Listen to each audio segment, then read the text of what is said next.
കഴിഞ്ഞ കുറച്ച് നാളുകളായിട്ട് പല സ്ഥലങ്ങളിലും പല ആളുകളും എഴുതുകയും പ്രതികരിക്കുകയും അങ്ങനെ പല സ്ഥലങ്ങളിൽ അഡ്രസ്സ് ചെയ്യപ്പെട്ട ഒരു വിഷയമാണ് ഈ ചെയ്സ് ജോസഫ് പാസ്റ്റർ. അദ്ദേഹം ഈ കാൽവിനിസ്റ്റ് ചിന്താഗതികൾ പറയുന്നു അല്ലെങ്കിൽ പഠിപ്പിക്കുന്നു എന്നുള്ളത്. അപ്പം അതിനോട് ബന്ധപ്പെട്ട് ചില ആളുകൾ, അതായത് ഈ നേർവീഥി എന്ന് പറഞ്ഞൊരു ഗ്രൂപ്പ്, ആരാന്ന് എനിക്കറിയത്തില്ല, അങ്ങനെയുള്ളവരും പിന്നെ അതിനോട് ബന്ധപ്പെട്ട് ചില സഹോദരങ്ങളും, എന്നാൽ അപ്പോൾ തന്നെ ഞാൻ അറിയുന്ന ചില ദൈവദാസന്മാരും, അവരൊക്കെ ഈ വിഷയത്തിനകത്ത് കൃത്യമായിട്ടുള്ള പ്രതികരണങ്ങളൊക്കെ അവർ പല കാര്യങ്ങളും സ്റ്റേറ്റ്മെന്റ് വെച്ചുകൊണ്ട് തന്നെ പറഞ്ഞിട്ടുണ്ട്. ഞാൻ ഇന്ന് സംസാരിച്ച ഒരു ഘട്ടത്തിൽ പോലും ചില ദൈവദാസന്മാർ ഈ വിഷയത്തെ അഡ്രസ്സ് ചെയ്തിട്ടുണ്ട്. ഞാൻ അവരുടെ വോയിസസ് ഞാനിപ്പോൾ ഇവിടെ എടുക്കുന്നില്ല, എന്നാൽ പ്രധാനമായ ചില കാര്യങ്ങൾ ഇതിനോട് ബന്ധപ്പെട്ടൊന്ന് പറയാൻ ആഗ്രഹിക്കാം. കഴിഞ്ഞ ദിവസം ഈ നേർവീഥി എന്ന് പറയുന്ന ഗ്രൂപ്പാണെന്ന് തോന്നുന്നു, അവരൊരു 10 ആക്ഷേപങ്ങൾ അല്ലെങ്കിൽ ആരോപണങ്ങൾ ചെയ്സ് പാസ്റ്ററുടെ മുൻപിലേക്ക് വയ്ക്കുകയും അദ്ദേഹം ഈ വിഷയങ്ങൾക്ക് മറുപടി ഈ 10 പോയിന്റ്, അതായത് ചെയ്സിന്റെ സഭയുടെ ഉപദേശങ്ങൾ എന്നൊക്കെ പറഞ്ഞുകൊണ്ടാണ് അവരെഴുതിയിരിക്കുന്നത്. 10 കാര്യങ്ങൾ ഞാനിവിടെ നോട്ട് ചെയ്തിട്ടുണ്ട്. പക്ഷേ ഞാനത് വായിക്കാൻ ആഗ്രഹിക്കുന്നില്ല, കാരണം ഞാൻ അതിനകത്ത് മുഴുവൻ കാര്യങ്ങളകത്ത് ഇടപെടുന്നില്ല. ഞാനതിനകത്ത് പ്രധാനപ്പെട്ട 1-2 വിഷയങ്ങൾ മാത്രം അഡ്രസ്സ് ചെയ്യാനാണ് ആഗ്രഹിക്കുന്നത്. എല്ലാ പോയിന്റും ഞാൻ കാര്യഗൗരവമായിട്ട് എടുക്കുന്നില്ല. അപ്പോൾ അദ്ദേഹത്തിന്റെ ഈ വിഷയം, അദ്ദേഹം പഠിപ്പിക്കുന്ന ഈ വിഷയം സംബന്ധിച്ച് അദ്ദേഹത്തിന്റെ ചില പ്രസംഗങ്ങൾ, ചില നോട്ടുകളൊക്കെ കണ്ടിട്ടുള്ളത് കൊണ്ട്, അദ്ദേഹത്തിന്റെ ചില സംസാരങ്ങളിൽ ഒരല്പം സ്പെല്ലിംഗ് മിസ്റ്റേക്ക് തോന്നിയിട്ടുള്ളത് കൊണ്ട് ഞാൻ ആ വിഷയം മാത്രം, അതിനകത്ത് പ്രധാനപ്പെട്ട വിഷയം മാത്രം ഒന്ന് അഡ്രസ്സ് ചെയ്യാൻ ആഗ്രഹിക്കും. ഇതിനകത്ത് ഇദ്ദേഹം പറഞ്ഞിരിക്കുന്ന കാര്യങ്ങളിൽ ഈ 8-10 കാര്യങ്ങൾക്കകത്ത് അദ്ദേഹം ആ വീഡിയോ അദ്ദേഹം ഓരോന്നും പറഞ്ഞു വരുമ്പോൾ അതിനകത്ത് 2 കാര്യം പറഞ്ഞത് ഈ അല്പം കാൽവിനിസത്തോട് ചേർന്ന് നിൽക്കുന്ന, അല്പമല്ല വളരെ കായികപരമായി കാൽവിനിസത്തോട് ചേർന്ന് നിൽക്കുന്ന ഒരു ദുരുപദേശപരമായ നിലപാടായിട്ടാണ് എനിക്ക് മനസ്സിലായിട്ടുള്ളത്. അപ്പം ഞാൻ അതിനോട് ബന്ധപ്പെട്ട ആ വീഡിയോയിൽ നിന്ന് ആ ഭാഗം ഇന്നൊന്ന് ജസ്റ്റ് ഞാൻ അല്പസമയങ്ങൾക്ക് മുൻപ് ഒന്ന് പോസ്റ്റ് ചെയ്തിരുന്നു. അപ്പം അത് സംബന്ധിച്ച് അദ്ദേഹം വീണ്ടും ഒരു പോസ്റ്റ്, അതിൻ്റെ ആളുകളും ഒക്കെ ഒരു പോസ്റ്റൊക്കെ ഇട്ടിരിക്കുന്നു, മുറിച്ചു എന്ന് പറഞ്ഞുകൊണ്ട്. അപ്പം ഞാൻ ആ ഭാഗം ഒന്ന് നിങ്ങളൊന്ന് കേൾപ്പിക്കാം. ഞാൻ മുറിച്ചതാണോ അതോ എന്താണ് എൻ്റെ യാഥാർത്ഥ്യം, അതൊന്ന് ശ്രദ്ധിക്കുക. ഇതാണ് ഞാൻ ഇട്ട ഭാഗം. ഇതാണ്: ദിനം തോറുമുള്ള അനുതാപ മാനസാന്തരം ഒന്നും രക്ഷിക്കപ്പെട്ട വ്യക്തിക്ക് ആവശ്യമില്ല. അത് മാനസാന്തരം ഒരിക്കൽ നിങ്ങൾക്കുണ്ടായാൽ ജീവിത അന്ത്യം വരെ ആ മാനസാന്തരം ഉണ്ടായിരിക്കും. മാനസാന്തരം ഒരിക്കലും ഇല്ലാതായി പോകാൻ പറ്റത്തില്ല. ഇല്ലാതായാൽ നിങ്ങളുടെ വിശ്വാസം പോയി എന്നതിന്റെ അർത്ഥം. മാനസാന്തരവും വിശ്വാസം ഒരേ നാണയത്തിന്റെ 2 വശങ്ങളെ പോലെയാണ്. ഒന്നുണ്ടെങ്കിലേ മറ്റൊന്നുള്ളൂ. ഞാൻ പാവിയാണെങ്കിൽ എനിക്ക് ക്രിസ്തുവിന്റെ ആവശ്യം വരുന്നുള്ളൂ. ക്രിസ്തുവിനെ വേണമെന്ന് ഞാൻ ആഗ്രഹിക്കുമ്പോൾ എന്നെ വേണ്ടെന്ന് എന്റെ ഹൃദയത്തിൽ തോന്നുന്നത് മാനസാന്തരമാണ്. എന്റെ എല്ലാ പ്രവൃത്തികളിൽ നിന്നും, ഈവൻ നിർജീവ പ്രവൃത്തികളിൽ നിന്നുള്ള മാനസാന്തരം, എബ്രായ ലേഖനത്തെ കുറിച്ചുള്ള പഠനം നിങ്ങൾക്ക് വേണമെങ്കിൽ ഇതെല്ലാം യൂട്യൂബിലുള്ള കാര്യമാണ്. ഇനി ഒരിക്കൽ രക്ഷിക്കപ്പെട്ട വ്യക്തിയുടെ മരണം വരെ ചെയ്യുന്ന പാപത്തിന് യേശു കാൽവരി ക്രൂശിൽ പരിഹാരം വരുത്തി കഴിഞ്ഞു. അത് ശരിയാണ്, സത്യമാണ്. കാരണം നമ്മൾ നാളെ 10 ദിവസം കഴിഞ്ഞ്, അപ്പൊ ഇതേ മനുഷ്യൻ നേരത്തെ പറഞ്ഞു പാപം ചെയ്യുന്നില്ല എന്ന്, രക്ഷിക്കപ്പെട്ട ആള് പാപം ചെയ്യുന്നില്ല എന്നാണ് ഞാൻ പ്രസംഗിക്കുന്നതെന്ന്. ഇപ്പൊ അയാൾ പറയാണ് ഒരു മനുഷ്യൻ ചെയ്യുന്ന പാപത്തിന് യേശു ഓൾറെഡി മരിച്ചു കഴിഞ്ഞപ്പം നിങ്ങളെ അഭിപ്രായം എന്താ? ഞാൻ എന്താ പ്രസംഗിക്കുന്നത്? രക്ഷിക്കപ്പെട്ടവർക്ക് പാപം ചെയ്യുന്നില്ല എന്നാണോ, അതോ പാപം ചെയ്താൽ യേശുക്രിസ്തു എന്ന രക്തം എന്ന പരിഹാരം ഉണ്ടെന്നാണോ? ഇത് യോഹന്നാൻ തന്നെ പറഞ്ഞിട്ടില്ലേ, നിങ്ങളിൽ ഒരുത്തൻ പാപം ചെയ്താലും നീതിമാനായ യേശുക്രിസ്തു എന്ന കാര്യം നമുക്ക് പിതാവിന്റെ പക്കലുണ്ട്. അവനാണ് നമ്മുടെ പാപങ്ങളുടെ പ്രായശ്ചിത്തം. അവൻ എങ്ങനെ പാപങ്ങൾക്ക് പ്രായശ്ചിത്തം വരുത്തിയത്? ക്രൂശിലാണ്. അത് ഒരിക്കലായി വരുത്തിയതാണ്. പക്ഷെ നമ്മൾ വീണ്ടും വീണ്ടും നമ്മൾക്ക് വേണ്ടി ഗുണകരമായി സംസാരിക്കുന്ന രക്തത്തിന്റെ അടുത്തേക്ക് തന്നെയാണ് ചെല്ലുന്നത്. ഓക്കെ, അടുത്തത്. അപ്പൊ ഇത്രയും ഭാഗമാണ് ഞാൻ ഇട്ടത്. അപ്പൊ ഇദ്ദേഹം ഇത് മുറിച്ചു എന്ന് പറഞ്ഞതുകൊണ്ട് ഞാൻ ആ വീഡിയോ മുറിച്ചോ എന്നത് മനസ്സിലാക്കാൻ അദ്ദേഹത്തിന്റെ ആ പൂർണ്ണമായ വീഡിയോയുടെ ഏത് ഭാഗമായിരുന്നു ഇതാണ് അതിന്റെ ഏകദേശം ഇവിടെ തൊട്ടാണ്. ആരാണ് പറഞ്ഞത്? അത് പറയുന്ന ഏറ്റവും വലിയ ദുരുപദേശങ്ങളിലും. അങ്ങനെയാണെങ്കിൽ നിങ്ങൾ തെറ്റിപ്പോയി. ഉപവാസം എന്ന് പറയുന്നത്, പ്രാർത്ഥന എന്ന് പറയുന്നത് നമ്മൾ കർത്താവിന്റെ കൂടെ നടക്കാനും കർത്താവിനെ അറിയാനും പേഴ്സണായിട്ട് റിക്വസ്റ്റ് ചെയ്ത് കഴിഞ്ഞാൽ ഞങ്ങൾക്ക് ഓരോ ദിവസവും പ്രാർത്ഥിക്കുന്ന ലിസ്റ്റുകൾ, അത് മണിക്കൂറുകൾ നീളുന്ന പ്രാർത്ഥനകൾ ഓരോ ദിവസവും ഉള്ള ഒരു സഭയാണ് ഞങ്ങളുടേത്.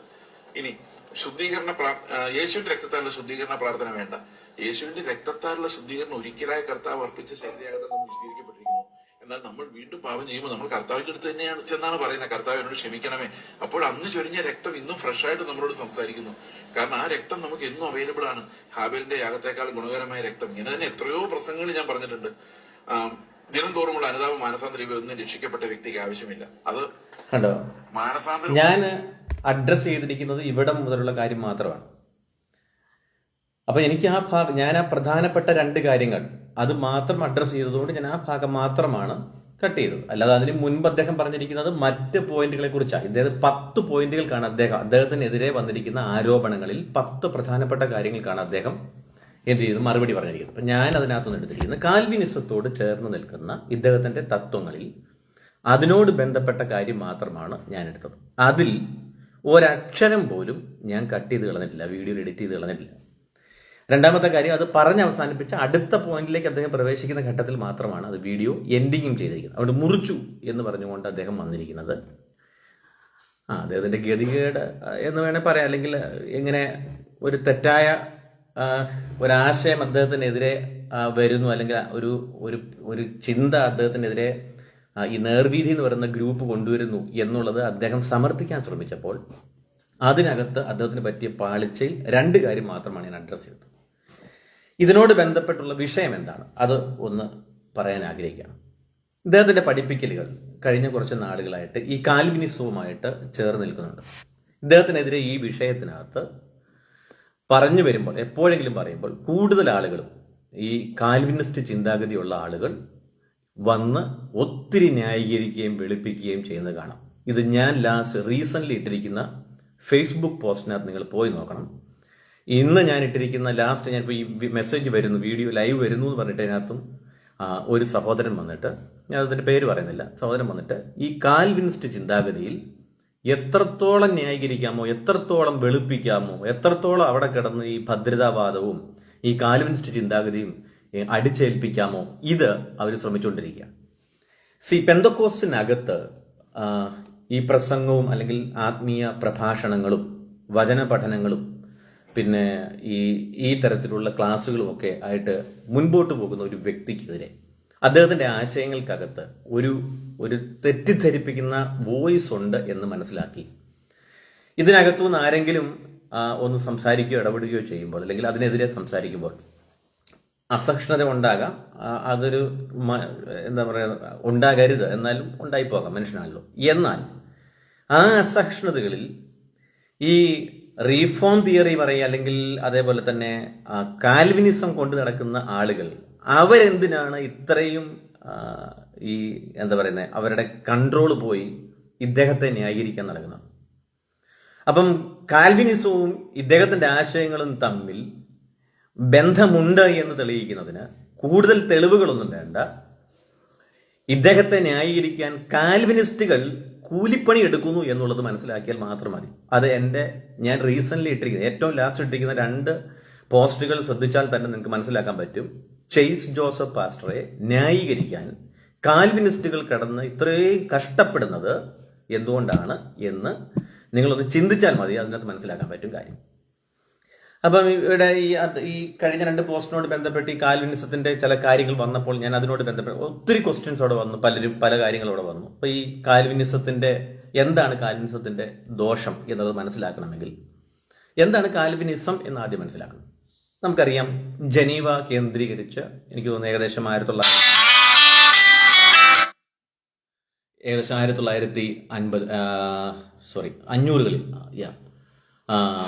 വന്ന ഒരു മനുഷ്യനാണ് ഈ കാൽവിൻ. ഒരു ന്യായാധിപൻ, ഒരു ജഡ്ജായി സേവനമനുഷ്ഠിച്ച് അപ്പോൾ തന്നെ ഈ നവീകരണ ചിന്താഗതികളുമൊക്കെ ആയിട്ട് വന്ന്, പ്രത്യേകിച്ച് കത്തോലിക്ക സഭയുടെ പഠിപ്പിക്കൽക്കെതിരെയുമൊക്കെ അദ്ദേഹം ഈ കാൽവിൻ കയറി വന്നതാണ് ഇതിന്റെ ഒരു പൊതു തത്വം എന്ന് പറയുന്നത്. അപ്പൊ അദ്ദേഹത്തിന്റെ ആശയങ്ങൾ അങ്ങനെയാണ് പുറത്തു വരുന്നത്. പെട്ടെന്ന് തന്നെ ഇദ്ദേഹത്തിന്റെ ആശയങ്ങൾക്കൊരു ചില ആളുകൾ സ്വീകാര്യം കൊടുത്തു. അങ്ങനെ കാൽവിൻ കയറി വന്നു. അദ്ദേഹത്തിന്റെ ഒരുപാട് പഠിപ്പിക്കലുകളുണ്ട്. പഠിപ്പിക്കലിൽ പ്രധാനപ്പെട്ട ചില ദോഷം എന്ന് പറയുന്നത്, ഒന്നാമത്തെ കാര്യം, രക്ഷ എന്ന് പറയുന്ന വിഷയത്തിനകത്ത് ഈ രക്ഷിക്കപ്പെട്ടു വരുന്ന വ്യക്തിയെ സംബന്ധിച്ചിടത്തോളം അദ്ദേഹത്തിന്റെ തീരുമാനങ്ങൾക്ക് യാതൊരു പ്രസക്തിയില്ല. ഇത് ദൈവം മുൻനിർണയിച്ചതനുസരിച്ച് ഒരുവൻ എങ്ങനെങ്കിലും കറങ്ങിത്തിരിഞ്ഞ് ഇതിനകത്തോട്ട് വന്നോളും എന്ന് പറയുന്ന ഒരു ശുദ്ധ പോഷത്വമാണ് കാൽവിനിസം എന്ന് പറയുന്നത്.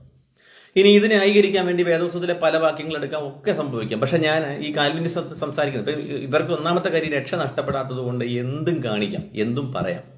അത്യാവശ്യം വന്ന 10 തെറിയൊക്കെ വിളിക്കാൻ ഒരു കുഴപ്പമില്ല. കാരണം എന്താ വെച്ചാൽ രക്ഷ നഷ്ടപ്പെടുകയില്ല, എന്നാ കാണിച്ചാൽ രക്ഷ നഷ്ടപ്പെടുകയില്ല. അപ്പൊ അതിന് അവര് പറയുന്ന കുറെ ന്യായീകരണങ്ങളുണ്ട്. ഈ ന്യായീകരണങ്ങൾ, അതാണ് നമ്മുടെ പോയിന്റ്. ഈ ന്യായീകരണങ്ങൾ പലപ്പോഴും ചെയ്സ് പാസ് എന്ത് ചെയ്യുന്നുണ്ട്, പലയിടത്തും അഡ്രസ് ചെയ്യുന്നുണ്ട്. അതാണ് ഇദ്ദേഹത്തെ സംശയത്തിന്റെ നിലയിലേക്ക് കൊണ്ടുപോകുന്നത്. അല്ല ഇദ്ദേഹം ഡയറക്റ്റ് ആയിട്ട് ഒരു ബ്രദറുകാരനാണെന്നോ അല്ലെങ്കിൽ അന്യഭാഷ എതിർക്കുന്നെന്നോ അതല്ലെങ്കിൽ ഇദ്ദേഹം ഡയറക്റ്റ് ആയിട്ട് ഇങ്ങനെ പറഞ്ഞോ, ഈ കാര്യങ്ങളൊന്നും നമ്മളുണ്ട്. എന്താണോ അവർ ന്യായീകരിക്കാൻ പറയുന്നത്. ഉദാഹരണത്തിന് മോശയുടെ മരണം തന്നെ ഇവര് ന്യായീകരിക്കാൻ വേണ്ടി മോശ പാപത്തിൽ മരിച്ചു, അപ്പം മോശ ദൈവത്തോട് തെറ്റ് ചെയ്തു, അല്ലെങ്കിൽ മോശ ദൈവത്തിന്റെ മുമ്പാകെ കാണിച്ച അവിശ്വസ്തത, അത് കാരണത്താൽ ദൈവത്തിന് കോപമുണ്ടായി, ദൈവം മോശയെ കൊല്ലുകയായിരുന്നു, അല്ലെങ്കിൽ മോശ കൊല്ലപ്പെടുകയായിരുന്നു. അങ്ങനെ മോശയ്ക്ക് വാഗ്ദത്ത നാട്ടിൽ പോകാൻ കഴിഞ്ഞില്ല, പക്ഷേ മോശ നിത്യതയിൽ പ്രവേശിച്ചു എന്നൊക്കെ പറഞ്ഞുകൊണ്ടുള്ള പഠിപ്പിക്കലുകൾ ഇവർ കൊണ്ടുവരാറുണ്ട്. ഇതേ കാര്യം തന്നെ ഈ കാൽവിനിസ്റ്റുകൾ കൊണ്ടുവരുന്ന ഇതേ ചിന്ത തന്നെ ഈ പറഞ്ഞ ചേസ് ജോസഫ് പാസ്റ്ററും പറയുമ്പോൾ പിന്നെ നമ്മൾ എന്ത് വിചാരിക്കണം, എന്ത് മനസ്സിലാക്കണമെന്ന് കേട്ട് നോക്കും. നമ്മൾ വളരെ സൂക്ഷിച്ചില്ലെങ്കിൽ നമ്മൾ വീണുപോകും. പക്ഷെ എങ്ങനെയാണ് വീണുപോകുന്നത്? നമുക്കറിയാം, നമ്മുടെ ചുറ്റും കാണുന്ന അനേകം ക്രിസ്തീയ നേതാക്കന്മാർ അല്ലെങ്കിൽ ക്രിസ്തുവിനെ പ്രസംഗിക്കുന്ന പല ആളുകളും അവർ കുടിച്ച പാറയിൽ നിന്ന് കുടിച്ചതിനൊത്തവണ്ണമല്ല ജീവിക്കുന്നത്. ഞാൻ പറഞ്ഞ മനസ്സിലാകുന്നുണ്ടോ? അവർ അനുഭവിച്ച ക്രിസ്തുവിലല്ല, പരിജ്ഞാനമില്ലാതെയാണ് പല ആളുകളും ജീവിക്കുന്നത്. അതുകൊണ്ട് എന്താ സംഭവിക്കുന്നത്? അവർ നിത്യതയിൽ നിന്ന് നശിച്ചുപോകല്ല ചെയ്യുന്നത്, അവർ മരുഭൂമിയിൽ പ്രയോജനമില്ലാത്തവരെ മാറുകയാണ് ചെയ്യുന്നത്. ഉദാഹരണത്തിന് ഈ മോശയും അങ്ങ് എത്തിയില്ലല്ലോ, അല്ലെ? മോശ എത്തിയോ? നീ കനാനിലെത്തിയോ? എത്തിയില്ല. ഒരർത്ഥത്തിൽ പറഞ്ഞ മോശയും അവന്റെ പാപത്തിൽ മരിച്ചു എന്ന് വേണമെങ്കിൽ നമുക്ക് പറയാം, അല്ലെ? കാരണം മോശ കോപിച്ചപ്പോഴല്ലേ ദൈവം എന്ത് ചെയ്തത്? അവനെ പണിഷ് ചെയ്തിട്ട് അവന് മരണം കൊടുത്തത്, അല്ലെ? അപ്പൊ മോശയുടെ പാപത്തിന്റെ ഫലമായിരുന്നു മരണം. അപ്പൊ മരുഭൂമിയിൽ മരിച്ച ആളുടെ കൂട്ടത്തിൽ ആരെ ഉൾപ്പെടുത്താം? പക്ഷെ മോശ സ്വർഗത്തിൽ പോയില്ലേ? മോശ സ്വർഗത്തിൽ പോയി, അല്ലെ? മോശ സ്വർഗത്തിൽ പോയി. ഇതാണ് ഞാൻ പറഞ്ഞത്. കാൽവിനിസ്റ്റുകൾ എന്ത് ആശയങ്ങളാണോ പറഞ്ഞുകൊണ്ട് ഈ ഭദ്രതാവാദം, അതല്ലെങ്കിൽ ദൈവത്തിന്റെ പ്രവൃത്തിയാൽ മാത്രം മനുഷ്യന്റെ തീരുമാനങ്ങൾക്കോ മനുഷ്യന്റെ അനുതാപബോധങ്ങൾക്കോ അവന് ദൈവത്തെ വേണമെന്നുള്ള ചിന്തയോ അല്ലെങ്കിൽ അവൻ ദൈവവചന പ്രകാരം ജീവിക്കണം എന്നുള്ളതോ ഇങ്ങനെയുള്ള കാര്യങ്ങൾക്കൊന്നും യാതൊരു പ്രസക്തിയുമില്ല. ഇതെല്ലാം മനുഷ്യനെ ഇവിടെ ആരുടെ കമന്റിൽ പറഞ്ഞിരിക്കുന്നത് യാന്ത്രികമായി അവരിലേക്ക് ചെല്ലുന്നു എന്ന് പറയുന്ന തരത്തിലുള്ള ഈ ആശയങ്ങൾ, അതിനുവേണ്ടി മോശയെക്കുറിച്ചും അതേപോലെ തന്നെ മറ്റനേകം ആളുകളെ കുറിച്ച് ഒക്കെ ഇവർ കൊണ്ടുവരുന്ന ഉദാഹരണങ്ങൾ, ആ ഉദാഹരണങ്ങളെ വളച്ച് വ്യാഖ്യാനിച്ചു കൊണ്ടുവരുന്നത് അത് തെറ്റിദ്ധാരണ ഉണ്ടാക്കുന്ന കാര്യങ്ങളാണ്. അപ്പം കാൽവിനിസത്തിന്റെ ഒരു പ്രധാനപ്പെട്ട ദോഷം ഇതാണ്, അല്ലെങ്കിൽ കാൽവിനിസത്തിന്റെ പ്രധാനപ്പെട്ട തെറ്റിതാണ് എന്നുള്ളത് നമുക്ക് മനസ്സിലാകണമെങ്കിൽ എന്താണ് കാൽവിനിസം എന്നുള്ളത് തിരിച്ചറിയണം. ഞാൻ ഈ കാൽവിനിസത്തിന്റെ ഒരു മൊത്തം പ്രബന്ധം അവതരിപ്പിക്കാൻ നമ്മുടെ മുമ്പിൽ സമയമില്ല. എന്നാൽ പ്രധാനപ്പെട്ട ഒന്ന് രണ്ട് കാര്യങ്ങൾ ഒന്ന് സൂചിപ്പിക്കാതിരിക്കാൻ വയ്യ. കാൽവിനിസത്തിന്റെ പ്രധാനപ്പെട്ട ദോഷം മനസ്സിലാക്കണമെങ്കിൽ ഇത് അവതരിപ്പിച്ച വ്യക്തി എങ്ങനെയാണ് കാൽവിനിസം അടിച്ചേൽപ്പിക്കാൻ ശ്രമിച്ചത്, അല്ലെങ്കിൽ എങ്ങനെയാണ് ലോകത്തിൽ നമ്മൾ തിരിച്ചറിയണം. എങ്ങനെയാണ് കാൽവിനിസം അദ്ദേഹം പ്രസന്റ് ചെയ്തതെന്ന് മനസ്സിലാക്കണമെങ്കിൽ നിങ്ങൾ ഒന്നും വേണ്ട, ഗൂഗിളിൽ തന്നെ അതല്ലെങ്കിൽ അതിനോട് ബന്ധപ്പെട്ട പരിശോധിച്ചിട്ട് ആ പുസ്തകങ്ങൾക്കകത്തുനിന്ന് മനസ്സിലാക്കണം കാൽവിൻ എങ്ങനെയാണ് അദ്ദേഹത്തിന്റെ തിയറി മുൻപോട്ട് വയ്ക്കാൻ ശ്രമിച്ചത്, അത് അടിച്ചേൽപ്പിക്കാൻ എന്തൊക്കെ അദ്ദേഹം ചെയ്തു. ഞാൻ ഒരു നിസ്സാര ഉദാഹരണം പറയാം. അദ്ദേഹം ഏകദേശം 55-ലധികം ആളുകളെ അന്ന് ഉണ്ടാക്കിയ ഒരു മത നിയമം അനുസരിച്ച്, അല്ലെങ്കിൽ അവരുടെ മതപരമായ നിയമം പോലെയുള്ള ഒരു ലോ ഉപയോഗിച്ച് ഇദ്ദേഹത്തിന്റെ ആശയങ്ങളെ എതിർക്കുന്ന അനേകം ആളുകളെ കൊന്നു തള്ളിയ മനുഷ്യനാണ് ഈ കാൽവിൻ എന്ന് പറയുന്നത്. ഇപ്പൊ ദൈവം എങ്ങനെയെങ്കിലും മനുഷ്യനെ രക്ഷിച്ചോളും എന്നും അവിടെ മനുഷ്യൻ ഒന്നും ചെയ്യാനില്ല എന്നും ഇദ്ദേഹം പറയുമ്പോൾ അദ്ദേഹത്തിന്റെ ആ ആശയത്തെ അങ്ങനല്ല, മനുഷ്യൻ ദൈവം ഒരുക്കിയിരിക്കുന്ന പദ്ധതിയിലേക്ക് വരണമെന്നും അതിനെ സ്വീകരിക്കണമെന്നും എന്ന് പറയുന്ന ആളുകളെ ഇദ്ദേഹം അതിൽ തന്നെ ഒന്ന് ഓർത്തോണം. നിങ്ങളതിന്റെ ഡാറ്റ ഒന്ന് പരിശോധിച്ച് നോക്കണം. ഏകദേശം 35ഓളം സ്ത്രീകളെ തന്നെ ഇദ്ദേഹം ഈ വിഷയത്തിൽ കൊല്ലാൻ കൂട്ടുനിന്നിട്ടുണ്ട്. കൂട്ടുക എന്ന് പറഞ്ഞു കഴിഞ്ഞാൽ കൊല്ലാൻ കൽപ്പിച്ചിട്ടുണ്ട്, അങ്ങനെ കൊന്നു കളഞ്ഞിട്ടുണ്ട്. അപ്പൊ ആളുകളെ, തങ്ങളുടെ ആശയങ്ങളെ എതിർക്കുന്ന ആളുകളെ കൊല്ലാൻ ഏൽപ്പിച്ചു കൊടുക്കുകയും ഈ നിലകളിൽ അവരുടെ ആശയങ്ങളെ മറ്റുള്ളവരുടെ മേൽ അടിച്ചേൽപ്പിക്കാൻ ശ്രമിക്കുകയും ചെയ്യുന്നത് രക്ഷയുമായോ ദൈവവചനത്തിന്റെ ആശയവുമായോ അല്ലെങ്കിൽ ക്രിസ്തുവിന്റെ സുവിശേഷവുമായോ എന്ത് ബന്ധമാണുള്ളത്? എന്നിട്ട് അവരുടെ ഫോളോവേഴ്സായി വരുന്ന ആളുകൾ പറയുന്ന അട്ടർ ഫൂളിഷ്നെസ്സിന് ഉപയോഗിക്കുന്ന വളഞ്ഞ വഴികളുള്ള വ്യാഖ്യാനം ചേസ് പാസ്റ്ററെ പോലെയുള്ള ആളുകൾ അഡ്രസ് ചെയ്യുമ്പോൾ, അദ്ദേഹം ഒരു മടിയുമില്ലാതെ ഇത് പറയുമ്പോൾ ഇത് തെറ്റിദ്ധരിപ്പിക്കപ്പെടുന്ന വിഷയമാണ്. തെറ്റിദ്ധരിപ്പിക്കപ്പെടും. ഇദ്ദേഹം കാൽവിനിസ്റ്റ് ആണ് എന്ന് പറയേണ്ടി വരും. ഇനി അതിനോട് ബന്ധപ്പെട്ട് പല വീഡിയോസും ഉണ്ടായിരുന്നു, പല കാര്യങ്ങളും ഉണ്ടായിരുന്നു, പലതും റിമൂവ് ചെയ്യപ്പെട്ടു. പിന്നെ ഇദ്ദേഹത്തിന്റെ ചർച്ചിനോട് ബന്ധപ്പെട്ട ഈ ചോദിച്ചിരിക്കുന്ന സഹോദരങ്ങൾ ക്വസ്റ്റ്യൻസ്, അവരുടെ ക്വസ്റ്റ്യൻസിനെ ഇദ്ദേഹം ഇതിനകത്ത് വളരെ മനോഹരമായ രീതിയിൽ തെറ്റിദ്ധരിപ്പിക്കുന്നുണ്ട്. ആ തെറ്റിദ്ധരിപ്പിക്കുന്ന ഭാഗം മനസ്സിലാണ്. ഞാൻ ആ പ്ലേ ചെയ്ത ഭാഗം തന്നെ നിങ്ങളൊന്ന് കേട്ട് നോക്കണം. അവർ ചോദിക്കുന്ന കാര്യം, അവരതിനകത്ത് ചോദിച്ചിരിക്കുന്ന കാര്യം നിങ്ങൾ അതൊന്നുകൂടെ ശ്രദ്ധിക്കുക. എന്താണ് അവർ ചോദിക്കുന്നത്, ഇതൊന്ന് ശ്രദ്ധിച്ചു കേൾക്കണം. തോറുമുള്ള അനുതാപം മാനസാന്തരം ഒന്നും രക്ഷിക്കപ്പെട്ട വ്യക്തിക്ക് ആവശ്യമില്ല. അത് മാനസാന്തരം ഒരിക്കൽ നിങ്ങൾക്കുണ്ടായാൽ, അതായത് ഈ ഭാഗത്ത് അവര് അഡ്രസ് ചെയ്തിരിക്കുന്ന കാര്യമാണ് ദിനം തോറുമുള്ള മാനസാന്തരം, അനുതാപം, ഇതൊന്നും ആവശ്യമില്ല എന്ന് ഇദ്ദേഹം പഠിപ്പിക്കുന്നു എന്ന് അവർ പറയുന്നതായിട്ടാണ് ഇദ്ദേഹം പറയുന്നത്. അതിന്റെ മറുപടിയാണ് പറയുന്നത്. നിങ്ങൾ ശ്രദ്ധിച്ചു കേൾക്കണം. എത്രയോ പ്രസംഗങ്ങൾ ഞാൻ പറഞ്ഞിട്ടുണ്ട്. ദിനം തോറുമുള്ള അനുതാപം മാനസാന്തരം ഒന്നും രക്ഷിക്കപ്പെട്ട വ്യക്തിക്ക് ആവശ്യമില്ല. അത് ഇനി അങ്ങോട്ടുള്ള മറുപടി നിങ്ങൾ കേൾക്കുക. ഒരിക്കൽ നിങ്ങൾക്കുണ്ടായാൽ ജീവിത അന്ത്യം വരെ ആ മാനസാന്തരം ഉണ്ടായിരിക്കും. മാനസാന്തരം ഒരിക്കൽ നിങ്ങൾക്കുണ്ടായാൽ ജീവിത അന്ത്യം വരെ ആ മാനസാന്തരം നിങ്ങൾക്കുണ്ടായിരിക്കണം. പക്ക ഞാൻ പറയുന്നത് അതിനോട് ജീവിതാന്ത്യം വരെ ആ മാനസാന്തരം കാത്തു സൂക്ഷിക്കാൻ പറ്റുന്നെങ്കിൽ തീർച്ചയായും ഉണ്ടാകട്ടെ. എന്നാൽ കർത്താവായ യേശു ക്രിസ്തുവിലേക്ക് വന്നിട്ടുള്ള ശിഷ്യന്മാരും ആദിമ കാലഘട്ടത്തെ ചരിത്രമൊക്കെ നോക്കിക്കഴിഞ്ഞാൽ പല ആളുകളും ഒരു ഘട്ടത്തിൽ ടേൺ ബാക്ക് ആണ്. ഇപ്പൊ ശിഷ്യന്മാർ പോലും പിന്തിരിഞ്ഞു പോയിട്ടുള്ള സമയങ്ങളുണ്ട്. അപ്പോസ്തലനായിരുന്ന പത്രോസ് പോലും ഒരു ഘട്ടത്തിൽ താൻ പിന്തിരിഞ്ഞു പോയിട്ടുണ്ട്. അപ്പൊ ആ പിന്തിരിഞ്ഞു പോകുമ്പോൾ അവർക്ക് പിന്നീട് അതിനകത്തൊന്ന് ഉറച്ചു നിൽക്കാൻ അവരെ ബലപ്പെടുത്തിയ വസ്തുത പരിശുദ്ധാത്മാവാണ്. അപ്പം പരിശുദ്ധാത്മാവ്, അപ്പോൾ തന്നെ ഒരു കാര്യം കൂടെ മനസ്സിലാക്കണം. പത്രോസ് അനുതാപത്തിലേക്ക് വരുന്നത് പെന്തക്കോസ്ത് നാളിൽ പരിശുദ്ധാത്മാവ് വന്നതിന് ശേഷമല്ല പത്രോസ് അനുതാപത്തിലേക്ക് വരുന്നത്. പകരം തനിക്ക് തെറ്റുപറ്റിയെന്ന് ആ രാത്രിയിൽ തന്നെ മനസ്സിലായപ്പോൾ പത്രോസ് അനുതാപത്തിലേക്ക് പോവുകയായിരുന്നു. അപ്പൊ അനുതാപം ആവശ്യമാണ്, പശ്ചാത്താപ ബോധം ആവശ്യമാണ്. രക്ഷയെ സ്വീകരിക്കണമെന്നും അതിൽ വസിക്കണമെന്നുള്ളത് ഒരു ദൈവവൈതലിന്റെ അനിവാര്യതയാണ്. അതിന് നമ്മളെ സഹായിക്കുന്ന പ്രധാനപ്പെട്ട ഘടകമാണ് ദൈവത്തിന്റെ തിരുവെഴുത്തുകളും അതേപോലെ തന്നെ ദൈവം നമുക്ക് വാഗ്ദത്തമായി നൽകിയ ദൈവത്തിന്റെ പരിശുദ്ധാത്മാവും. അപ്പൊ ഈ പരിശുദ്ധാത്മാവും ദൈവവചനവുമുള്ളവർ ദൈവവചന പ്രകാരവും അതല്ലെങ്കിൽ ദൈവവചനത്തിന്റെ ഉപദേശങ്ങൾ പ്രകാരവും പരിശുദ്ധാത്മാവിന്റെ ഗൈഡൻസ്, പരിശുദ്ധാത്മാവ് നമ്മെ നടത്തുന്ന നടത്തിപ്പ് പോലെയും നാം വീഴ്ചകൾ സംഭവിക്കുന്നെങ്കിൽ, കുറവുകൾ സംഭവിക്കുന്നെങ്കിൽ ആ കുറവുകളെ ഏറ്റുപറഞ്ഞ് ഉപേക്ഷിച്ച് ദൈവത്തിന് വിധേയപ്പെട്ട് വചനപ്രകാരം ജീവിക്കണം എന്നുള്ളതാണ് വിശുദ്ധ വേദപുസ്തകം നൽകുന്ന ഉപദേശം. അല്ലാതെ ഇദ്ദേഹം ഇപ്പൊ ഈ പറഞ്ഞ പോലെ ഒരിക്കൽ മാനസാന്തരപ്പെട്ട് ഇനി അവസാനം വരെ ആ മാനസാന്തരം എന്ന് പറയുന്ന സാധനം ഒരിക്കൽ കിട്ടി എന്ന് പറഞ്ഞ. അപ്പം ഇവിടുത്തെ ക്വസ്റ്റ്യൻ എന്തായിരുന്നു? ദിനംതോറുമുള്ള അനുതാപം എന്ന് പറയുന്ന വിഷയമായിരുന്നു. അദ്ദേഹം ആ വിഷയത്തെക്കുറിച്ച് ഒരു വാക്ക് പോലും പറയുന്നില്ല. അദ്ദേഹം അതിനെ തെറ്റിദ്ധരിപ്പിക്കുന്ന രീതിയിലാണ് പറഞ്ഞത്. ഇല്ലാതായി പോകാൻ പറ്റത്തില്ല. ഇല്ലാതായാൽ നിങ്ങളുടെ വിശ്വാസം പോയി എന്നതിന്റെ അർത്ഥം. മാനസാന്തരം വിശ്വാസം ഒരേ നാണയത്തിന്റെ രണ്ട് വശങ്ങളെ പോലെയാണ്. ഒന്നുണ്ടെങ്കിലേ മറ്റൊന്നുള്ളൂ. ഞാൻ പാവിയാണെങ്കിൽ എനിക്ക് ക്രിസ്തുവിന്റെ ആവശ്യം വരുന്നുള്ളൂ. ക്രിസ്തുവിനെ വേണമെന്ന് ഞാൻ ആഗ്രഹിക്കുമ്പോൾ എന്നെ വേണ്ടാന്ന് എന്റെ ഹൃദയത്തിൽ തോന്നുന്നത് മാനസാന്തരമാണ്. എന്റെ എല്ലാ പ്രവൃത്തികളിൽ നിന്നും, ഈവൻ നിർജീവ പ്രവൃത്തികളിൽ നിന്നുള്ള മാനസാന്തരം, എബ്രായ ലേഖനത്തെ കുറിച്ചുള്ള പഠനം നിങ്ങൾക്ക് വേണമെങ്കിൽ ഇതെല്ലാം യൂട്യൂബിലുള്ള കാര്യമാണ്. ഇനി ഒരിക്കൽ രക്ഷിക്കപ്പെട്ട വ്യക്തിയുടെ മരണം വരെ ചെയ്യുന്ന പാപത്തിന് യേശു കാൽവരി ക്രൂശിൽ പരിഹാരം വരുത്തി കഴിഞ്ഞു. അത് ശരിയാണ്, സത്യമാണ്. കാരണം നമ്മൾ നാളെ, അത് സത്യമാണ്, ഞാൻ എന്നോട് യോജിക്കുന്നു. എന്നാൽ ആ സത്യം പറഞ്ഞിട്ട് മുന്നോട്ട് എന്താ പറയുന്നത് നോക്കണം. 10 ദിവസം കഴിഞ്ഞ് അപ്പൊ ഇതേ മനുഷ്യൻ നേരത്തെ പറഞ്ഞു പാപം ചെയ്യുന്നില്ല എന്ന്, രക്ഷിക്കപ്പെട്ടയാള് പാപം ചെയ്യുന്നില്ല എന്ന്. അങ്ങനെ ഒരു സ്റ്റേറ്റ്മെന്റ് ഈ ക്വസ്റ്റ്യൻ ചോദിച്ചിരിക്കുന്നവർ എഴുതിയിട്ടില്ല, അങ്ങനെ പറഞ്ഞിട്ടുമില്ല, അദ്ദേഹം അവിടെ വായിച്ചിട്ടുമില്ല. അപ്പൊ ഇത് തെറ്റിദ്ധരിപ്പിച്ചൊരു വസ്തുതയാണ്. ഇനി അടുത്തത് ഞാൻ പ്രസംഗിക്കുന്നതെന്ന് ഇപ്പൊ അയാൾ പറയാണ് ഒരു മനുഷ്യൻ ചെയ്യുന്ന പാപത്തിന് യേശു ഓൾറെഡി മരിച്ചു കഴിഞ്ഞപ്പോൾ നിങ്ങളുടെ അഭിപ്രായം എന്താ? ഞാൻ എന്താ പ്രസംഗിക്കുന്നത്? രക്ഷിക്കപ്പെട്ടവർക്ക് പാപം ചെയ്യുന്നില്ല എന്നാണോ, അതോ പാപം ചെയ്താൽ യേശു ക്രിസ്തു എന്ന രക്തം എന്ന പരിഹാരം ഉണ്ടെന്നാണോ? ഇത് യോഹന്നാൻ തന്നെ പറഞ്ഞിട്ടില്ലേ, നിങ്ങളിൽ ഒരുത്തൻ പാപം ചെയ്താലോ നീതിമാനായ യേശു ക്രിസ്തു എന്ന കാര്യം നമുക്ക് പിതാവിന്റെ പക്കലുണ്ട്. അവനാണ് നമ്മുടെ പാപങ്ങളുടെ പ്രായശ്ചിത്തം. അവൻ എങ്ങനെ പാപങ്ങൾക്ക് പ്രായശ്ചിത്തം വരുത്തിയത്? ക്രൂശിലാണ്. അത് ഒരിക്കലായി വരുത്തിയതാണ്. പക്ഷെ നമ്മൾ വീണ്ടും വീണ്ടും നമ്മൾക്ക് വേണ്ടി ഗുണകരമായി സംസാരിക്കുന്ന രക്തത്തിന്റെ അടുത്തേക്ക് തന്നെയാണ് ചെല്ലുന്നത്. ഓക്കെ, അടുത്തത് ഇത്രേ അവിടെ പറയുന്നുള്ളൂ. അപ്പൊ ഈ ദിനംതോറുമുള്ള അനുതാപം അനിവാര്യമോ എന്ന ക്വസ്റ്റ്യന് അദ്ദേഹം മറുപടി പറഞ്ഞത് കർത്താവ് യേശുക്രിസ്തു ഒരിക്കലായി ക്രൂശിൽ എന്ത് ചെയ്തു? പരിഹാരം വരുത്തി. ഇത് പരിഹാരക്രിയയാണ് കർത്താവ് ചെയ്തത്.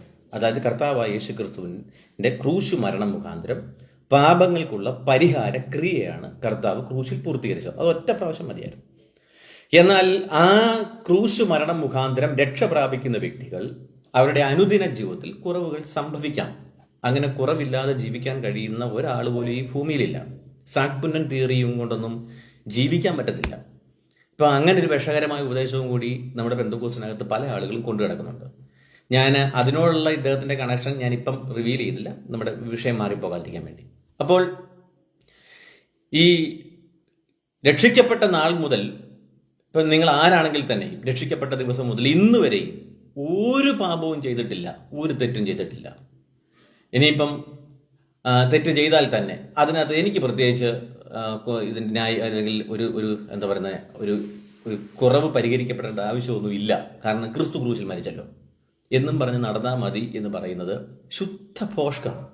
അത് വെറും അനാത്മീകവും ജഡികവും പ്രാകൃതവും ജനത്തെ വഞ്ചിക്കുന്നതുമായ ഒരു പരിപാടിയാണ്. നമുക്ക് ദൈവം പരിശുദ്ധാത്മാവിനെ തന്നിരിക്കുന്നതും ലേഖനങ്ങൾ നൽകിയിരിക്കുന്നതും ജീവിതത്തിലെ കുറവുകളെ പരിഹരിച്ചു പോകും. ഇനി അദ്ദേഹത്തിന് അത് തന്നെയാണ് ചിന്തയെങ്കിൽ ഇവിടെ പറഞ്ഞപ്പോൾ പരിഹരിക്കപ്പെട്ടതാണെങ്കിൽ, എനിക്ക് ജെയ്സ് ജോസഫ് പാസ്റ്ററോട് അത്ര വലിയ വ്യക്തിപരമായ വൈരാഗ്യമൊന്നുമുള്ള അങ്ങനത്തെ വിഷയങ്ങളൊന്നുമില്ല. എന്നാൽ അദ്ദേഹത്തിന്റെ ചില കാര്യങ്ങളോട് എനിക്ക് യോജിപ്പുണ്ടായിരുന്നു. കാരണം ഈ കോട്ടയത്തുള്ള ഗേറ്റ് വേ കൾട്ടുകളെ എതിർക്കുന്ന കാര്യത്തിനകത്തൊക്കെ അദ്ദേഹം മുമ്പോട്ട് ഇരുന്നു. മറ്റു അനേകം പേരും ചെയ്യാത്ത കാര്യം അദ്ദേഹം ചെയ്തിരുന്നു. അപ്പൊ അതിനോടൊക്കെ എനിക്ക് അദ്ദേഹത്തോട് സ്നേഹമേ ഉള്ളൂ, റെസ്പെക്റ്റേ ഉള്ളൂ.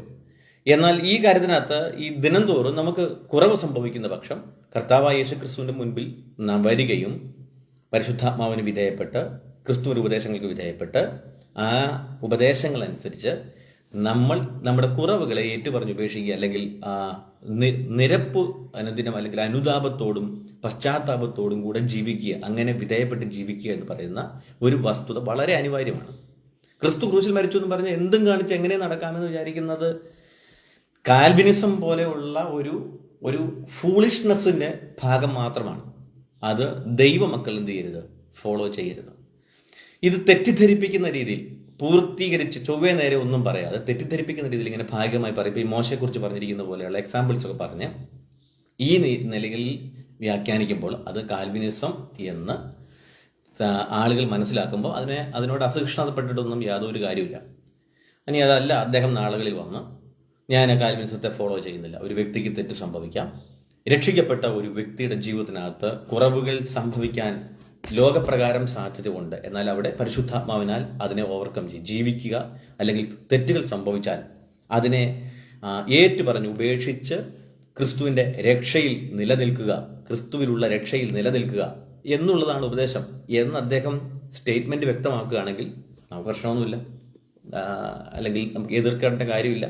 അദ്ദേഹത്തെ നമുക്ക് എന്ത് ചെയ്യാം, അനുകൂലിക്കാം. അല്ലാത്ത പക്ഷം ഈ തരത്തിൽ എങ്ങും തൊടാത്ത ഉപദേശവുമായി നടക്കുന്നതിനെ ഒരു കാരണവശാലും സുബോധമുള്ളവരും ദൈവവചനപ്രകാരം ജീവിക്കുന്നവരും വചനത്തെ സ്നേഹിക്കുന്നവരും പരിശുദ്ധാത്മാവിന് വിധേയപ്പെടുന്നവരും അംഗീകരിക്കാൻ പാടുന്നതല്ല. ഇനിയും എന്താ കാൽവിനിസത്തിന്റെ ദോഷം എന്നതുകൂടെ ഒന്ന് ഓടിച്ചെന്ന് പറയട്ടെ. എന്താ കാൽവിനിസത്തിന്റെ ദോഷം? ഇപ്പൊ നേരത്തെ അദ്ദേഹം പറഞ്ഞ പോലെ മോശ പാപത്തിൽ മരിച്ചു, അല്ലെങ്കിൽ ദോശ പാപത്തിൽ മരിച്ചുകൊണ്ട് ദൈവം ശിക്ഷിച്ചു കൊല്ലപ്പെട്ടു, എന്നാലും മോശ നിത്യതയിൽ ചെന്നല്ലോ എന്ന് പറയുന്നത് പോലെ ഇവരുടെ കയ്യിൽ ഒരുപാട് വിഡ്ഢിത്തങ്ങളായിട്ടുള്ള ആശയങ്ങളുണ്ട്. മോശ കൊടിയ പാപത്തിനകത്ത് മരിച്ചുപോയത് എന്നൊക്കെ ഉള്ളത് ഇവരുടെ ഒരു ഗൈഡൻസ് മാത്രമാണ്. മോശ നിൽക്കുന്നത് എവിടെയാണ്? ദൈവത്തിന്റെ സാന്നിധ്യമുള്ള പർവ്വത്തിൽ. മോശയെ സംബന്ധിച്ചിടത്തോളം മോശ എപ്പോഴും ഇടിവിൽ നിന്ന് പ്രാർത്ഥിക്കുകയും ദൈവത്തിന്റെ മുൻപാകെ അനുതാപ ഹൃദയത്തോടെ നിൽക്കുകയും താഴ്മയുള്ള ഹൃദയത്തോടെ നിൽക്കുകയും ദൈവം മുൻപാകെ വിധേയപ്പെട്ട് ജീവിക്കുകയും ചെയ്തിരുന്ന മനുഷ്യനാണ് മോശ. ദൈവത്തിന്റെ പർവ്വത്തിൽ ദൈവത്തിന്റെ സാന്നിധ്യം ഇറങ്ങി വരുമ്പോൾ അവിടെ മറ്റുള്ള ആളുകൾ തുടരുത്, മൃഗങ്ങളോ മറ്റു ആളുകളോ ഒന്നും തുടരുത്, പർവ്വതത്തോട് പോലും അടുക്കരുത് എന്ന് പറയാൻ കാരണം അവർ ദൈവം ഭാഗ്യ ആ പ്രാഗൽഭ്യമില്ലാത്തവരായതുകൊണ്ട് നശിച്ചു പോകും, അല്ലെങ്കിൽ മരിച്ചു പോകാൻ സാധ്യതയുണ്ട് എന്നുള്ളതുകൊണ്ടാണ്. എന്നാൽ അവിടെയാണ് മോശ നിൽക്കുന്നത്. അങ്ങനെ ദൈവ സാന്നിധ്യത്തിൽ നിൽക്കുന്ന മോശ, പർവ്വതത്തിന്റെ മുകളിൽ ദൈവ സാന്നിധ്യത്തിൽ നിൽക്കുന്ന മോശ പാപത്തിൽ മരിച്ചു എന്ന് ജെയ്സ് ജോസഫിനെ പോലെയുള്ള ആളുകൾ പറയുക എന്ന് പറയുന്നത് ശരി, അബദ്ധം എന്ന് പറഞ്ഞ് നമുക്ക് ഒഴിവാക്കാം. തീർച്ചയായും അത് ഞാൻ അംഗീകരിക്കുന്നില്ല. ദൈവ സാന്നിധ്യത്തിൽ നിൽക്കുന്ന മോശ പാപത്തിൽ മരിച്ചുപോയി, അല്ലെങ്കിൽ താൻ ചെയ്ത പാപപ്രകാരം ആ പാപത്തിന്റെ ശിക്ഷയായിട്ട് മരിച്ചുപോയി എന്ന് പറയുന്നതും ഞാൻ അംഗീകരിക്കുന്നില്ല.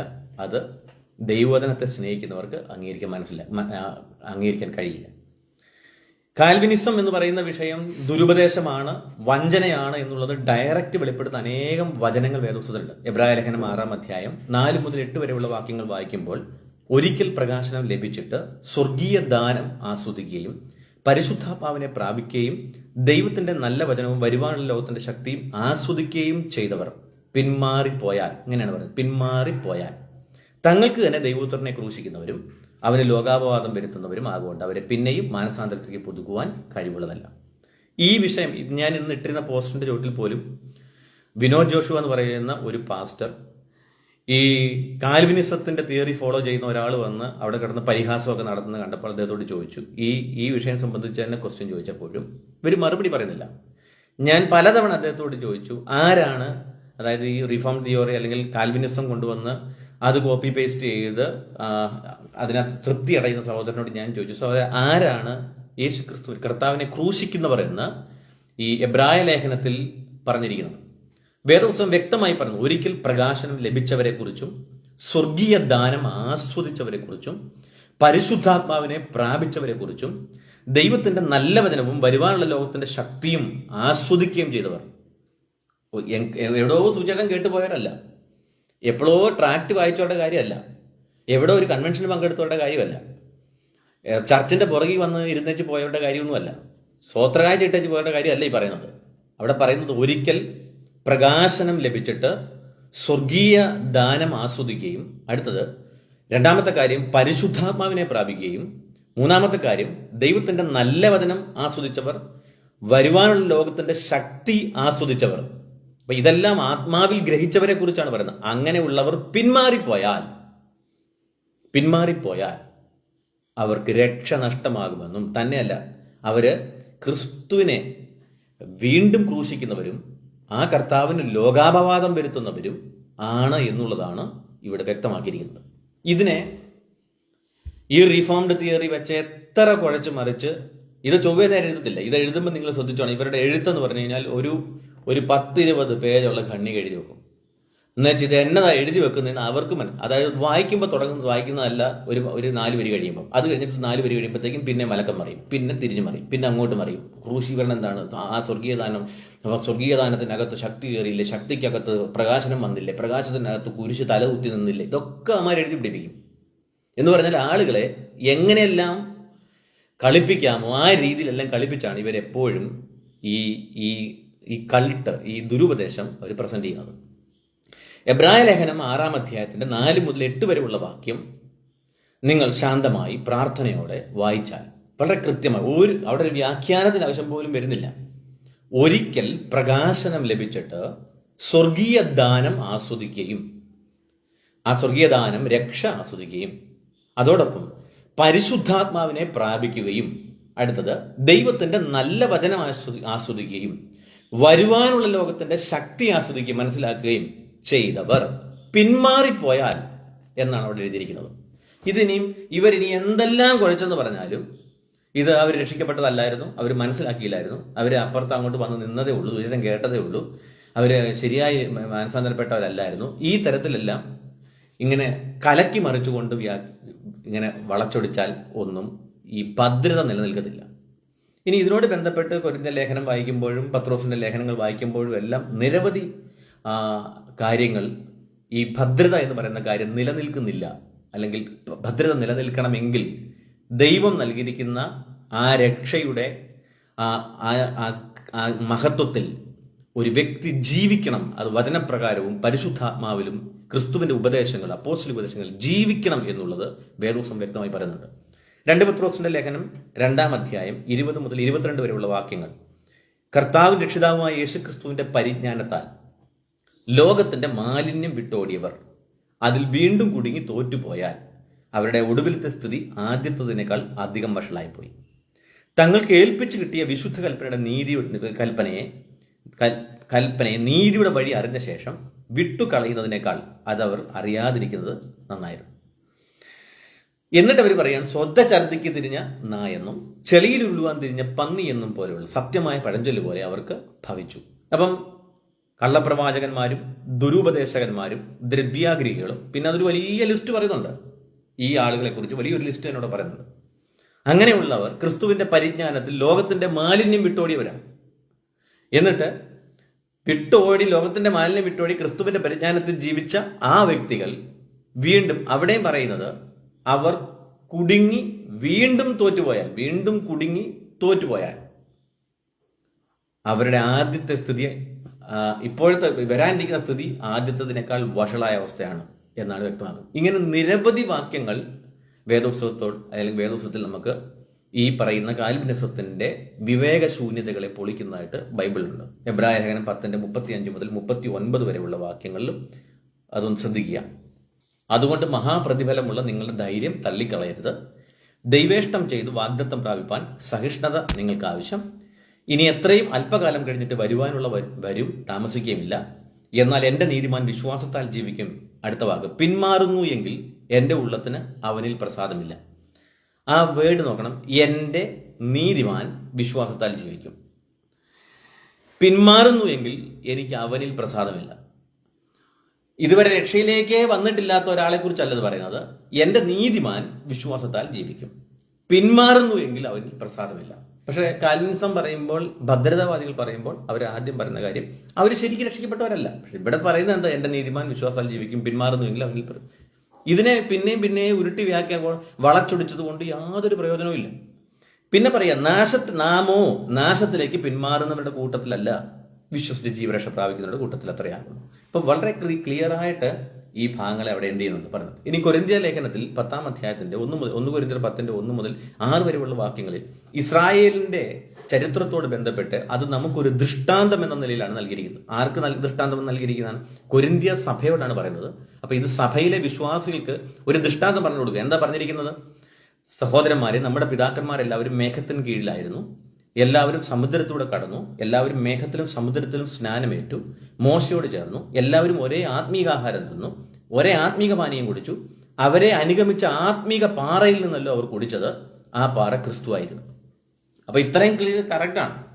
ഒരാത്മീകാഹാരം കഴിച്ചെന്നുള്ളതും ആത്മീക പാനീയം കുടിച്ചെന്നുള്ളതും ആ ആത്മീക പാനീയം അവരെ പിന്തുടർന്ന ആത്മീയ പാറയായിരുന്നതും ആ ആത്മീയ പാറ ക്രിസ്തു ആയിരുന്നു എന്നുള്ളതും ഇവിടെ സ്റ്റേറ്റ്മെന്റ് ക്ലിയർ ആണ്. ഇനി പറയുകയാണ്, എങ്കിലും അവരിൽ മിക്ക പേരിലും ദൈവം പ്രസാദിച്ചില്ല, അവരെ മരുഭൂമിയിൽ തള്ളിയിട്ട് കളഞ്ഞു എന്ന് നിങ്ങൾ അറിയാതിരിക്കരുത് ഞാൻ ആഗ്രഹിക്കുന്നു. റീസൺ എന്താണ്?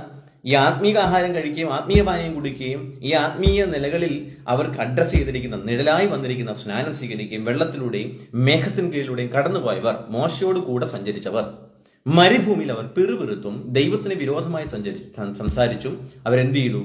അവർ തങ്ങളുടെ പാപത്തിൽ, അവരുടെ പിറുപിറുപ്പ് മുഖാന്തരം, അവരുടെ മത്സരം മുഖാന്തരം അവർ മരുഭൂമിയിൽ മരിച്ചുപോയി. ഇനി അടുത്ത് പറയുന്നത്, ഇത് നമുക്ക് ദൃഷ്ടാന്തമായി സംഭവിച്ചു, അവർ മോഹിച്ചതുപോലെ നാമും ദുർമോഹികൾ ആകാതിരിക്കേണ്ടതിന് തന്നെ. അപ്പൊ നമുക്കൊരു ദൃഷ്ടാന്തം ഇസ്രായേലിന്റെ ജീവിതത്തിൽ നിന്ന് ദൈവത്തിന്റെ പരിശുദ്ധാത്മാവ് തന്റെ അഭിഷക്തനും അപ്പോസ്തലനുമായ പൗലോസിലൂടെ കൊരിന്ത്യ ലേഖന സഭയ്ക്ക് നൽകുന്ന ലേഖനത്തിലൂടെ നമുക്ക് നൽകിയിരിക്കുകയാണ്. ഇസ്രായേൽ മക്കൾക്ക് ഭവിച്ച അതുപോലെ നമുക്ക് സംഭവിക്കാതിരിക്കാൻ, നാം ദുർമോഹികളാകരുത്. അപ്പം സ്നാനപ്പെട്ടു, കർത്തൃമേശ എടുത്തു, സ്തോത്രകാഴ്ച കൊടുത്തു, ദശാംശം കൊടുത്തു, സഭയെ വന്നു, കൺവെൻഷൻ നടത്തി, ഇതൊന്നും പറഞ്ഞുകൊണ്ട് ഈ ദുർമോഹത്തിന് വഴിപ്പെട്ടു പോകരുത്. ഇനി ഈ ദുർമോഹം എന്ന് പറയുന്ന വിഷയത്തോട് ബന്ധപ്പെട്ട ഒരു കാര്യം കൂടെ, ചേസ് ജോസഫ് പാസ്റ്ററുടെ ആ മറുപടിയോട് ബന്ധപ്പെട്ടു. അദ്ദേഹത്തിന്റെ ആ ക്വസ്റ്റ്യൻസിനകത്ത് അദ്ദേഹം ആഭരണധാരണത്തെയൊക്കെ അദ്ദേഹത്തിന്റെ സഭയിൽ അനുവദിക്കുന്നു എന്ന് പറയുന്ന ഒരു വിഷയം ഈ ക്വസ്റ്റ്യൻ അഡ്രസ് ചെയ്തവർ പറയുകയും അതിനോട് അദ്ദേഹം മറുപടി പറയുന്നു. അദ്ദേഹം അത് പല കാര്യങ്ങളും പറയുന്നുണ്ട്. അദ്ദേഹം പറയുന്നത് സഭയിൽ ആഭരണം ധരിച്ചു വരുന്നവർക്ക് കുഴപ്പമൊന്നുമില്ല, അദ്ദേഹം അതിനെ പ്രോത്സാഹിപ്പിക്കുന്നില്ല, പിന്നെ ഇത് വലിയ തെറ്റാണെന്ന് ബൈബിൾ പറയുന്നത്. ബൈബിൾ പറയുന്നത് you should not wear any ornaments or jewels എന്നാണ് ബൈബിൾ പറയുന്നത്. അങ്ങനെ തന്നെയാണ് പറയുന്നത് ഈ ആഭരണധാരണം. അപ്പം ഇത് എപ്പോഴെങ്കിലും ഇത് പറയുമ്പോഴത്തേക്കും വില കൂടി വസ്ത്രം ധരിക്കാവോ, വണ്ടി ഉപയോഗിക്കുക എന്നൊക്കെ പറയുന്നത്. തീർത്ത് പറയാം, ആഡംബര ജീവിതം ഒരു ക്രിസ്തീയ വിശ്വാസി സംബന്ധിച്ചിടത്തോളം യോഗ്യമല്ല. ബൈബിൾ അനുസരിച്ച് ജീവിക്കുന്ന ഒരു പുതിയ നിയമവിശ്വാസിക്ക് ആഡംബര ജീവിതം ഈ ലോകത്തിൽ ഇന്നായിരിക്കുമ്പോൾ ആഡംബര ജീവിതം നമുക്ക് യോഗ്യമല്ല. അതിനോട് ബന്ധപ്പെട്ടാണ് ഈ തരത്തിലുള്ള ഡംഭം കാണിക്കുന്ന ശരീരത്തിന്റെയോ അതല്ല മാനുഷികമായി ഇന്നുള്ള ഏതെങ്കിലും കാര്യത്തിന്റെയോ ഡംഭം കാണിക്കുന്ന പരിപാടികൾ പാടില്ല എന്ന് വേദോത്സവം നമ്മെ പഠിപ്പിക്കുന്നത്. അതിനെ അങ്ങ് തെറ്റിദ്ധരിപ്പിക്കുക. അപ്പൊ ഇദ്ദേഹം പറഞ്ഞിരിക്കുന്നത് ഞാൻ പ്രോത്സാഹിപ്പിക്കുന്നില്ല എന്നുള്ളതാണ്. അപ്പൊ ഞാൻ അതിനോട് ബന്ധപ്പെട്ട ഒരു കാര്യം കൂടെ പറഞ്ഞ് ഞാൻ ഈ ലൈവ് കൺക്ലൂഡ് ചെയ്യാം.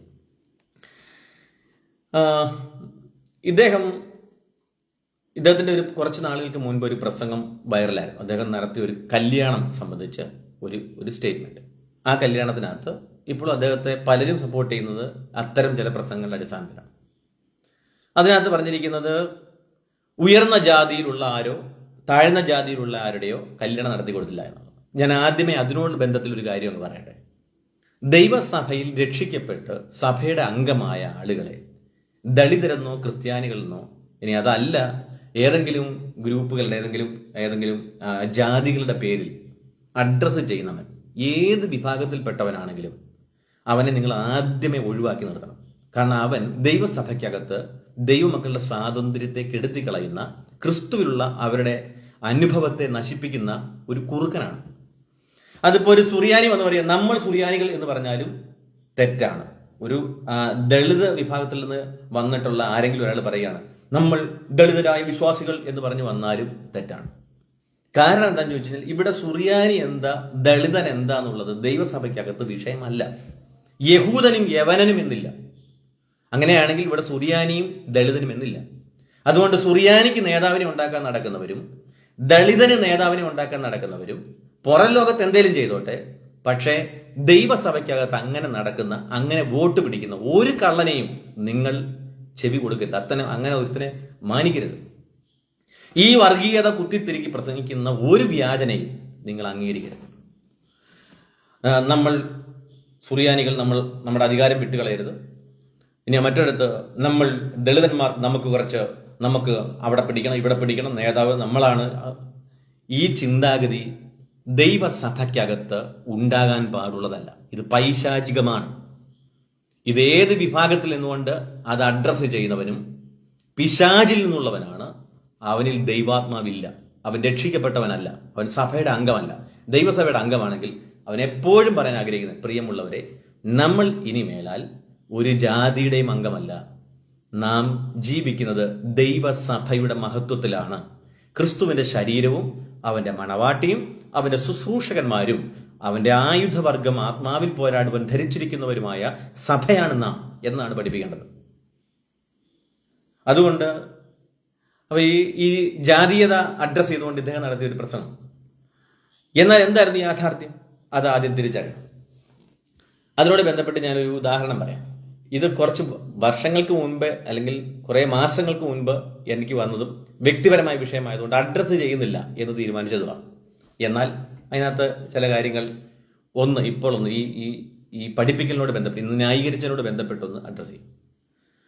മല്ലപ്പള്ളിയിലുള്ള ഞാൻ വളരെയേറെ സ്നേഹിക്കുന്ന ഒരു ദൈവദാസൻ, അദ്ദേഹം ഈ സുവിശേഷ പ്രവർത്തനങ്ങളൊക്കെ ആയിട്ട് നടക്കുന്ന ഒരു വളരെ നല്ല സമാധാനത്തോടെ സന്തോഷത്തോടെ മറ്റ് ഒരു ഇതിനകത്തും വരാത്ത ഒരു ദൈവദാസൻ. അദ്ദേഹത്തിന്റെ കുഞ്ഞുങ്ങളെ എനിക്കറിയാം. നല്ല കഴിവുള്ള കുഞ്ഞുങ്ങളാണ്. ആ കുഞ്ഞുങ്ങളിൽ ഒരു പെൺകുഞ്ഞിന് അവരുടെ ഈ ജീവിതയാത്രയിൽ കണ്ടുമുട്ടിയ ഏതോ ഒരു പയ്യനുമായിട്ട് ഇഷ്ടം തോന്നി. നമുക്കിപ്പോൾ അത് തെറ്റാണെന്നും പറയാൻ പറ്റത്തില്ല. പക്ഷെ ആ ഒരു പെൺകുഞ്ഞിനെ വളർത്തിക്കൊണ്ടുവരുന്ന ഒരു പിതാവിനെ സംബന്ധിച്ചിടത്തോളം അദ്ദേഹത്തിന് ഒരുപാട് സ്വപ്നങ്ങളുണ്ടാവും.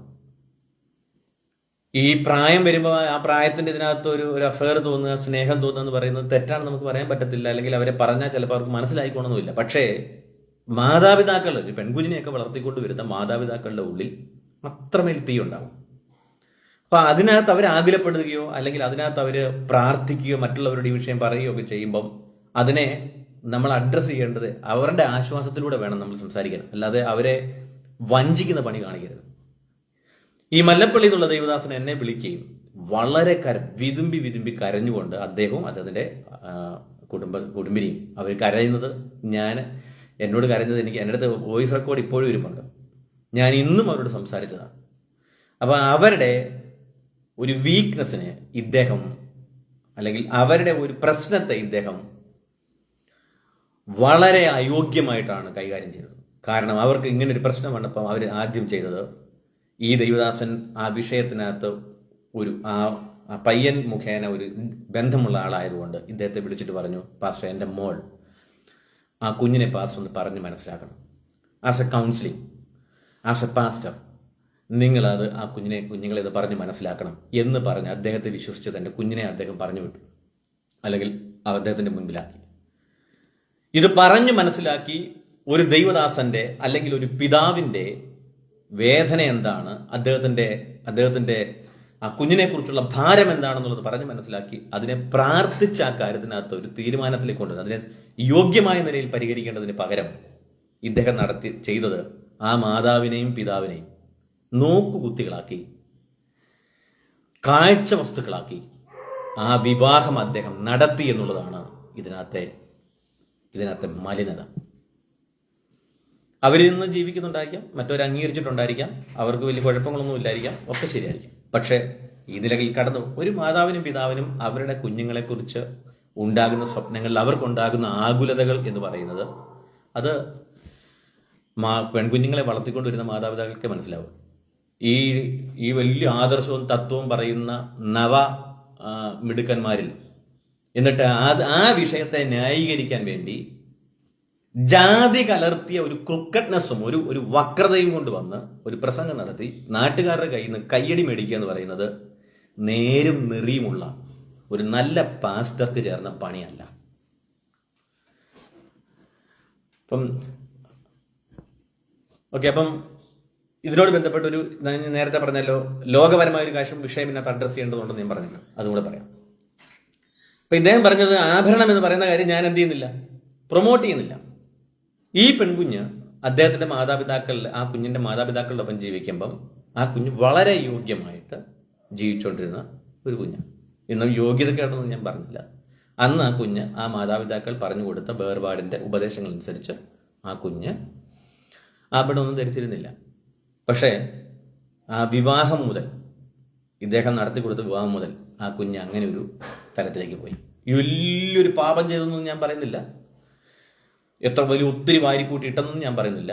പക്ഷെ മനസ്സിലാക്കേണ്ട ഒരു കാര്യം, ഇദ്ദേഹം പ്രോത്സാഹിപ്പിക്കുന്നില്ല എന്ന് പറയുമ്പോൾ അങ്ങനെ ഒരു പശ്ചാത്തലത്തിൽ നിന്നിരുന്ന ഒരു കുഞ്ഞിനെ കൊണ്ടുവന്ന് വിവാഹം കഴിപ്പിച്ചു കൊടുത്ത് പിന്നെ അവര് ഇദ്ദേഹത്തിന്റെ ശുശ്രൂഷ ബന്ധപ്പെട്ടൊക്കെ മുന്നോട്ട് പോകുമ്പോൾ അവിടെ ഇത് പ്രോത്സാഹിപ്പിക്കപ്പെട്ടു, അല്ലെങ്കിൽ ആ മുമ്പുണ്ടായിരുന്ന കാഴ്ചപ്പാടിൽ നിന്ന് മാറി ഇങ്ങനൊരു കാഴ്ചപ്പാടിലേക്ക് വന്നു എന്ന് പറയുമ്പോൾ ഇത് പ്രോത്സാഹിപ്പിക്കപ്പെട്ടു എന്നുള്ളതാണ് യാഥാർത്ഥ്യം.